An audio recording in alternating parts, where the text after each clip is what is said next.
coisa. Já terminado com você que eu falei, eita, conta pra Ai, mim. Jesus. Oi, estou de volta no nosso terceiro vídeo com o Leonardo. Mais uma vez agradeço a paciência dele, porque é pergunta pra caramba. A gente tá tendo que selecionar algumas aqui. Mas vamos tentar responder o máximo que puder. Então vamos começar logo. Elaine_CSP, ela pergunta o seguinte: eu faço musculação aeróbica 3 vezes por semana. Gasto cerca de 1 hora de academia por dia. Será que a frequência de treino está boa ou tenho que fazer mais por mais dias? Será que com 3 dias de treino consigo ver resultados ou tenho que treinar por mais dias? A resposta seria: é o suficiente, né? A gente tem consciência de que quanto mais você praticar, então se você puder 4 vezes, para otimizar mais o resultado, 5 vezes, melhor ainda, né? Eu tenho um cliente, sim, aluno do meu educacional, inclusive mulheres, que treinam 3 vezes por semana, porque realmente tem outras atividades diárias, né? Não podem realmente mais do que 3 vezes por semana e tem resultados muito bem significativos. E hoje são mulheres, inclusive, acima dos 45 anos, que show de bola. Eu tenho muitas seguidoras tipo de 35, 40, 50 anos que acham que elas não vão fazer mais musculação porque não vai adiantar mais. Existem pessoas que conseguem chegar no ápice com 40 anos, com 35, né? Depois dos 30 anos, o metabolismo vai desacelerando, né? Isso vai retardando, inclusive, os resultados do processo. Então, a partir desses 30 anos, é que a gente realmente tem que levar a sério a situação, porque senão fica cada vez mais difícil. E aí daqui a pouco tá andando pela rua caindo, porque o osso tudo fraco. E, inclusive, hoje estamos falando sobre questão de saúde, estética e tal, existe esse fator muito importante, que é o fator justamente para, inclusive, as senhoras de idade, que sofrem de osteopenia, né, de osteoporose. A osteopenia, na verdade, nada mais nada menos do que a redução, realmente, da massa muscular, né? Então, a atividade hoje que melhor potencializa, né, essa redução e que pode vir, inclusive, a ter o ganho, seria a musculação, né? A osteoporose também, mas a própria caminhada já ajuda nesse processo, porque a própria atividade com um pouco de impacto mínimo possível, né, já promove realmente evitar essa perda óssea. Outra pergunta é o seguinte: Cleide Kadosh. Faço atividade física do estilo HIIT. Só que acontece algo inusitado. Eu sempre termino realmente cansada. Eu também. Exausta. Mas eu bocejo muito depois do HIIT. Só que o treino não é nem um pouco tranquilo de executar. Exige muito da minha musculatura. Mas sempre termino bocejando. Tem alguma explicação lógica para isso? Tem. Existem algumas linhas de raciocínio. Vamos tentar eliminar que a questão nutricional dela não seja o fator limitante. E a parte nutricional dela está em equilíbrio. Tá? Existe um outro processo que o próprio corpo ele tem uma glândula chamada hipotálamo, que fica justamente no cerebelo. Ele é responsável pela questão da parte autônoma, do sistema autônomo do nosso corpo. E ele tem a função de equilíbrio da temperatura do corpo. Então você entende que é uma atividade intensa, aumenta a temperatura interna do corpo. O corpo, ele automaticamente precisa dessa questão de equilíbrio, então o hipotálamo começa a dissipar essa energia, né? Esse calor interno do corpo. E um dos pontos também seria, na verdade, porque com a atividade intensa, o seu corpo ele entra na autodefesa. Consequentemente, você vai estar com baixa capacidade de energia, então ele tende a lhe acalmar, mesmo após a atividade física, que sua frequência cardíaca permanece acelerada, o corpo desacelera você com o propósito de economizar energia. Ele vai justamente nessa autodefesa, né? E com o propósito também de fazer essa reconstituição, porque após o processo de musculação ou a prática de atividade física, você começa a regenerar o seu corpo.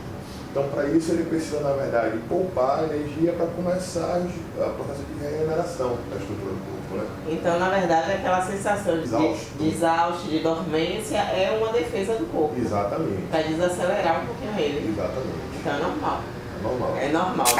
K_Severo 2. Um beijo.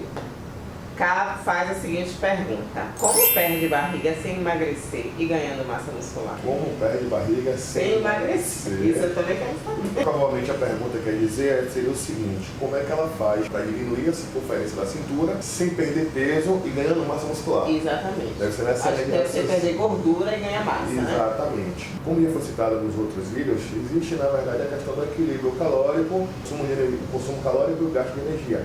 É necessário que tanto o educador físico quanto o nutricionista, eles tenham uma linha de raciocínio próxima ou idêntica. Porque senão você não vai conseguir chegar ao seu resultado, ao seu objetivo, né?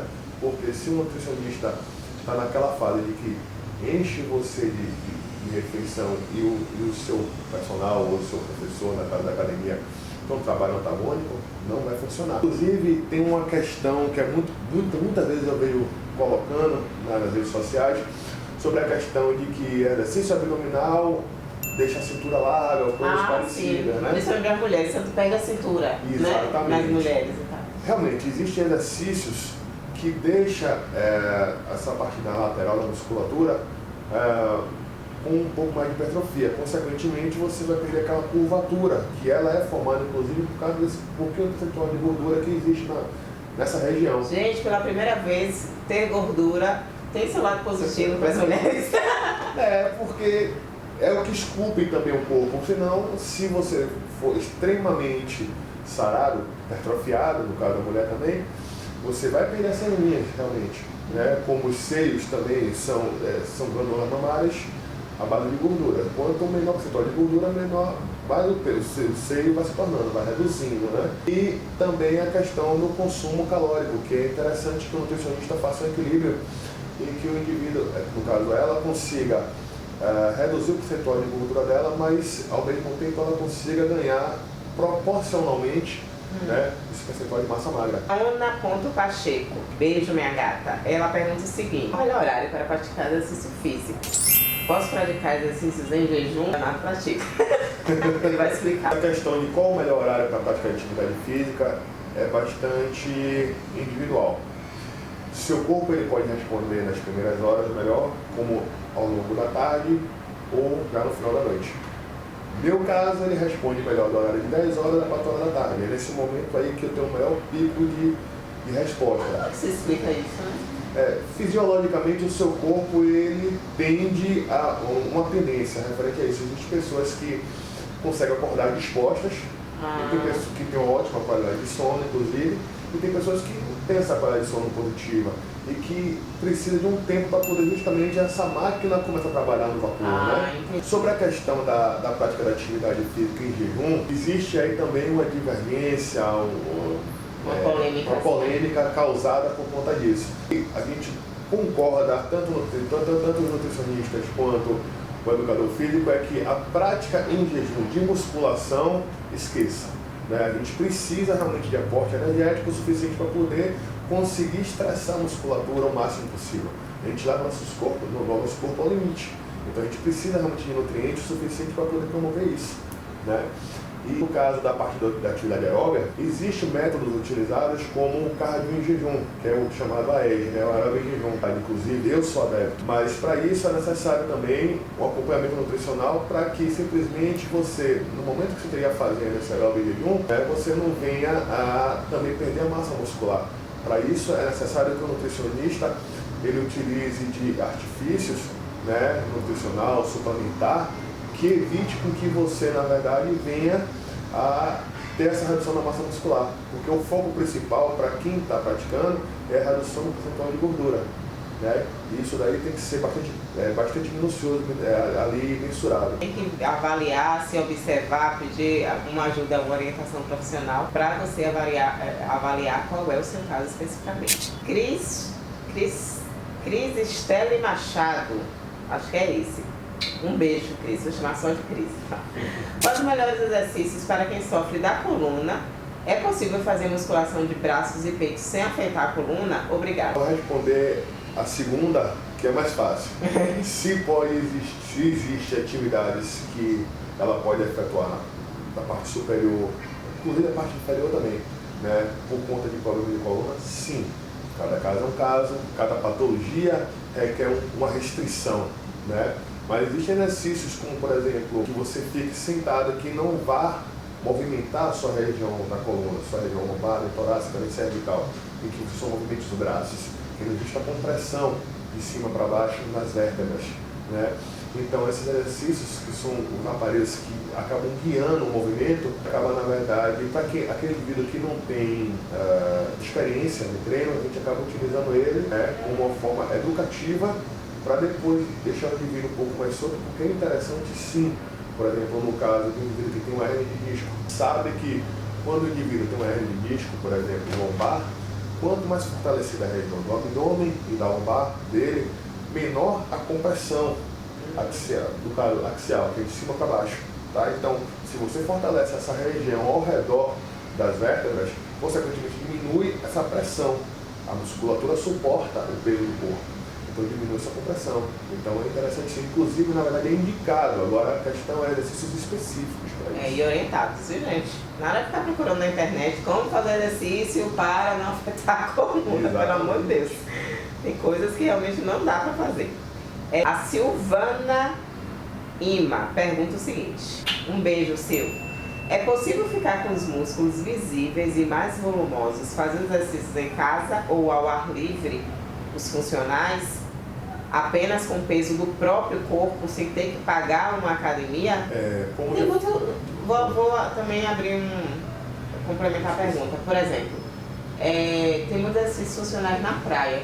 Sim. É possível? Eu sempre tive essa curiosidade, se você consegue definir com esses exercícios na praia. Porque eu acho que é mais ou menos isso que ela pergunta, é mais de definição. Acho que mais de definição. Certo.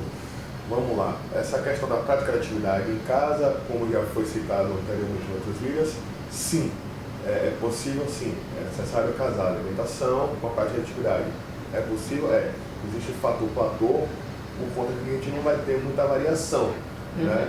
Mas é possível ser dentro de casa. Na rua, no caso, nos parques, né, nas barras paralelas que a gente vê, inclusive, como também na praia, é interessante fazer a prática da atividade. A questão é que às vezes as pessoas rotulam como treinamento funcional. E isso daí eu faço questão, inclusive, de deixar bem claro. O que normalmente a gente vê na praia, que é um grupo de pessoas fazendo a mesma atividade, o nome específico daquilo não seria um treinamento funcional, seria um treino recreativo.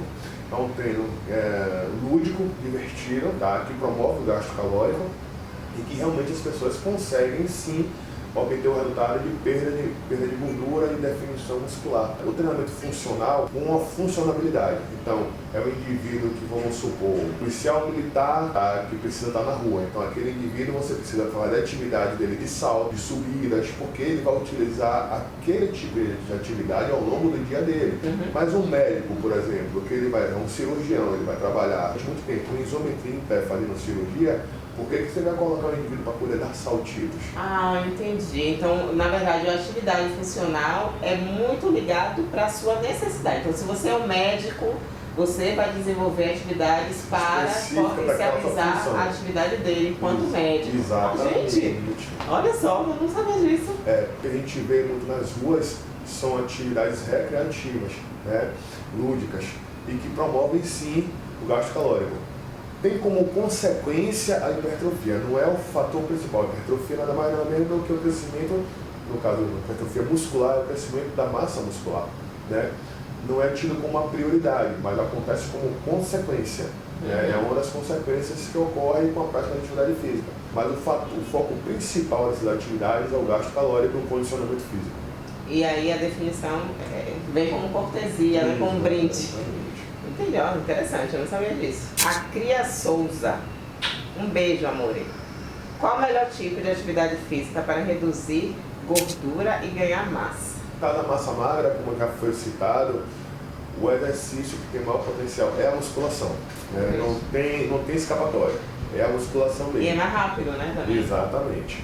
Né? A questão do gasto calórico, da redução de gordura, eu costumo dizer o seguinte: faça dá prazer, porque isso é um fator muito importante de motivação, de incentivo, Porque você fazer algo que não lhe traz prazer é algo muito... É sofrido, é sofrido, né? é sacrifício. Você faz, você vai por obrigação. Exatamente. Aí tem dia que você não está muito afim de ir, você não vai, né? E fora que você pode desistir no meio do caminho. Exatamente. Essa questão do gasto calórico, se você gosta de esporte, faça esporte, natação, qualquer esporte. Luta, boxe, Muay Thai. Exatamente.